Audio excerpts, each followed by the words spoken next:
एक जंगल में दरख्त पर बंदरों का खानदान आबाद था, जिनमें छोटे और बड़े सभी बंदर शामिल थे और हंसी खुशी जिंदगी गुजार रहे थे।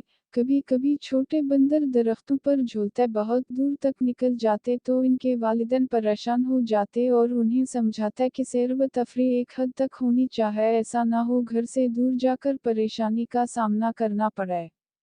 वालिदैन के सामने तो नन्हे बंदर ऐसे हमें सर हिलाते जैसे उन्होंने वालिदैन की बातों को गिरोह में बांध लिया हो, लेकिन कुछ देर बाद फिर उछल कूद करते हुए बहुत दूर निकल जाते। इन नन्हे बंदरों में एक बहुत शरारती भी था जो शरारतों में सबका बादशाह था। इसका नाम आंगलो था।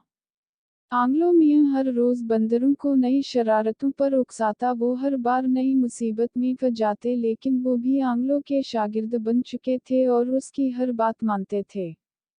जारी है, एक दिन बादशाह शेर के बेटे शेरों की शादी थी और जंगल के सब जानवर शादी में गए हुए थे। नन्हे बंदरों का ग्रुप शादी से फरार हो चुका था। अब उनका रुख साथ वाले जंगल की तरफ था, जहां उन्होंने ढेरों केले के दरख्त देख रखे थे। कुछ देर बाद वो साथ वाले जंगल में पहुंचे और केलों पर टूट पड़े। अचानक वहां से एक सांप का गुजर हुआ। सांप ने नन्हे बंदरों को देखा तो उनकी जानिब बढ़ा। इससे पहले कि सांप उन तक पहुंचता, इन्होंने उसे देख लिया और वो छलांगे लगाते हुए अपनी जानें बचाने की कोशिश करने लगे। जब वो काफी दूर निकल गए तो उन्होंने देखा कि सांप अभी तक उनका पीछा कर रहा है।